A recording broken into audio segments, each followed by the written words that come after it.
Hi, how have you been? The Little Girl is a very touching story by Catherine Mansfield, which focuses on the relationship between parents and children. But let's have a little chat before we get into the story. This is possibly the sixth video on this channel, and I wanted to get some feedback from my audience, that is, you guys, about your experience so far. Here are some things which I wanted to know. How is the audio experience? Is the clarity and the general volume of my speaking good enough? Are you comfortable with the pace of narration in my videos? The speed of my talking. Should it be a bit slower or a bit faster? Or is it just right for you?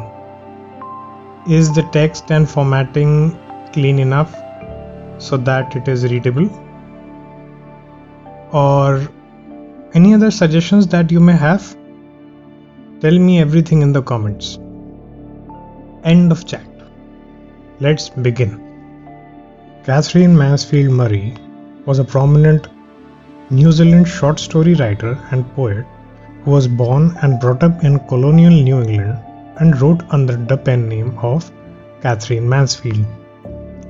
At the age of 19, she left New Zealand and settled in England. Mansfield moved to London in 1903, where she attended Queen's College along with her sisters and began contributing to the college newspaper with such dedication that she eventually became its editor. Catherine Mansfield's life and work were changed by the death of her beloved younger brother in 1915 as a New Zealand soldier in France. The story titled The Little Girl, which we are about to read, was written by her in 1912 and was published in a collection named Something Childish and Other Stories in 1924 after her death. Reading the story. To the little girl, he was a figure to be feared and avoided. Every morning, before going to work, he came into her room and gave her a casual kiss, to which she responded with, "Goodbye, father." And oh, there was a glad sense of relief when she heard the noise of the carriage growing fainter and fainter down the long road. In the evening, when he came home, she stood near the staircase and heard his loud voice in the hall. "Bring my tea into the drawing room. Hasn't the paper come yet? Mother, go and see if my paper's out there, and bring me my slippers." So, right from the beginning in the story, we see that the little girl's interaction with her father is quite similar to what many of us may have had as kids. Watching our fathers go to work while we get ready for school, or them sleeping if our schools are earlier, and trying to avoid them in the evening or night when they come home from work to avoid any questions about studies or anything. The girl in this case is so scared of her father that she feels relieved with the increasing distance of her father's carriage. "He's here," mother would call to her. "If you're a good girl, you can come down and take off father's boots." Slowly the girl would slip down the stairs, more slowly still across the hall, and push open the drawing room door. By that time he had his spectacles on and looked at her over them in a way that was terrifying to the little girl. "Well, Kezia, hurry up and pull off these boots and take them outside. Have you been a good girl today?" "I don't know, father." "You don't know? If you stutter like that, mother will have to take you to the doctor." So she timidly comes to the drawing room, and after her father's arrival in the evening, that too when her mother calls her. Some children may be excited about their father's arrival in the evening after work, and maybe eagerly waiting to see them and talk to them. But that is clearly not the case here. The dynamic between them is much different. The girl is scared to the extent that she starts stuttering in front of her father, which she otherwise does not. She never stuttered with other people, had quite given it up, but only with father, because then she was trying so hard to say the words properly. "What's the matter? What are you looking so wretched about?" "Mother, I wish you taught this child not to appear on the brink of suicide." "Here, Kezia, carry my teacup back to the table carefully." He was so big, his hands and his neck, especially his mouth when he yawned. Thinking about him alone was like thinking about a giant. The interactions between the father and the girl till now mostly seem limited to the father giving her tasks to do, the girl doing them intimidated by his stature and demeanor, while feeling a very little in front of her big giant. Reading on. On Sunday afternoons, grandmother sent her down to the drawing room to have a nice talk with father and mother. But the little girl always found mother reading and father stretched out on the sofa, his handkerchief on his face, his feet on one of the best cushions, sleeping soundly and snoring. She sat on a stool, gravely watched him until he woke and stretched, and asked the time, then looked at her. "Don't stare so, Kezia. You look like a little brown owl."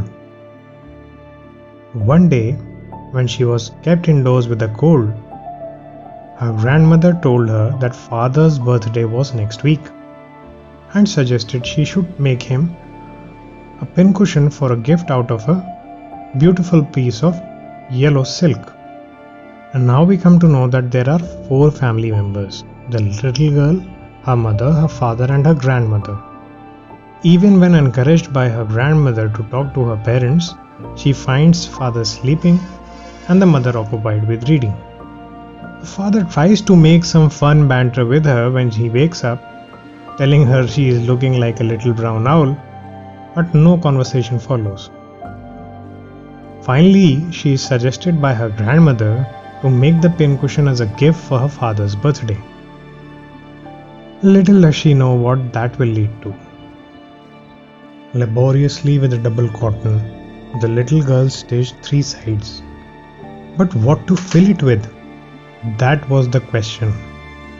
The grandmother was out in the garden, and she wandered into mother's bedroom to look for scraps. On the bed table, she discovered a great many sheets of fine paper, gathered them up, tore them into tiny pieces, and stuffed her case, then sewed up the 4th side. That night, there was a hue and cry in the house. Father's great speech for the post authority had been lost. Rooms were searched, servants questioned. Finally, mother came into Kezia's room. "Kezia, I suppose you didn't see some of the papers on a table in our room?" "Oh yes," she said. "I tore them up for my surprise." "What?" mother screamed. "Come straight down to the dining room this instant." So very sweetly and laboriously she stitches up the pincushion, but unknowingly used her father's speech notes papers as stuffing. When the discovery is made at night, she is summoned to the dining room. The situation is going to go bad soon, and she was dragged down to where father was pacing to and fro, hands behind his back. "Well," he said sharply. Mother explained. He stopped and stared at the child. "Did you do that?" No," she whispered. "Mother, go up to her room and fetch down the damn thing," See that the child's put to bed this instant. The father is now very tense when he asks her about whether she did that. The mother tries to explain, but he is not in a mood to listen. He tries to show restraint, and we feel that the poor little girl has narrowly escaped something severe when he tells the mother to put her to bed. Trying too much to explain, she lay in the shadowed room watching the evening light make a sad little pattern on the floor. Then father came into the room with a ruler in his hands. "I am going to beat you for this," he said. "Oh, no, no," she screamed, hiding under the wet clothes. He pulled them aside. "Sit up," he ordered, "and hold out your hands. You must be taught once and for all not to touch what does not belong to you." "But it was for your birthday." Down came the ruler on her little pink palms. So the heartbreaking moment comes. The girl, who is already crying too much because she was trying to surprise her father by making a gift for him, now has him angry with her for something she did not even realize she was doing wrong. Adding to her misery, the father comes to her room, and even as she tries to explain to him why that happened, he smacks her with a ruler on her palm as an attempt to discipline her. Things are now worse. The father and little child seem even farther apart as compared to before. Reading on. Hours later, when grandmother had wrapped her in a shawl and rocked her in the rocking chair, the child clung to her soft body. "What did God make fathers for?" she sobbed. "Here's a clean hanky, darling. Blow your nose. Go to sleep, pet.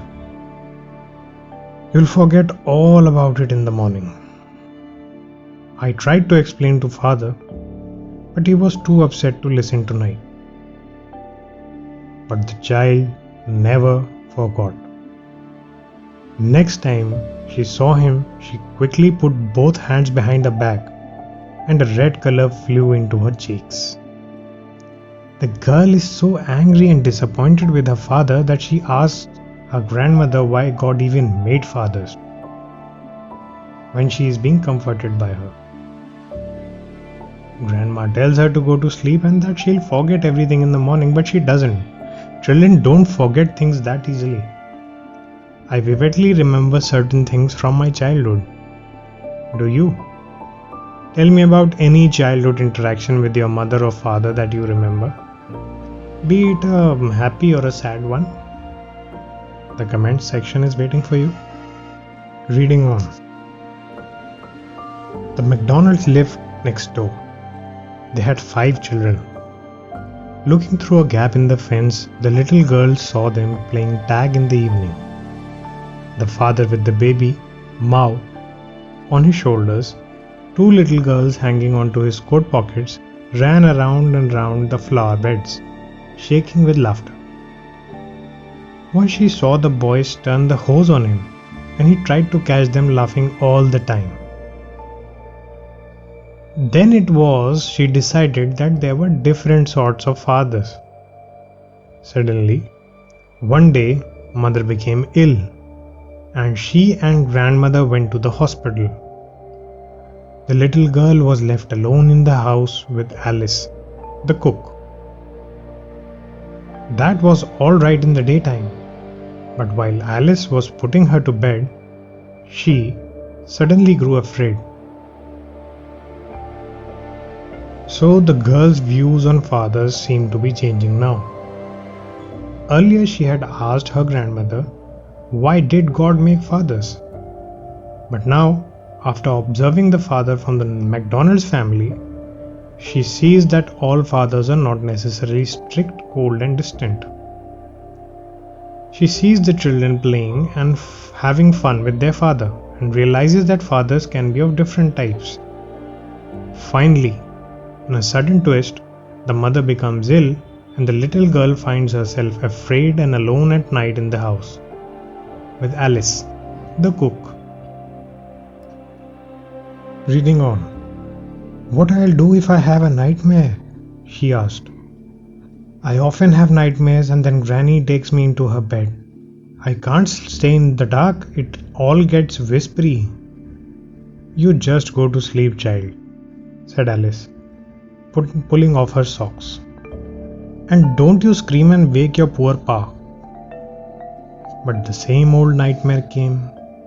The butcher with a knife and a rope, who came nearer and nearer, smiling that dreadful smile.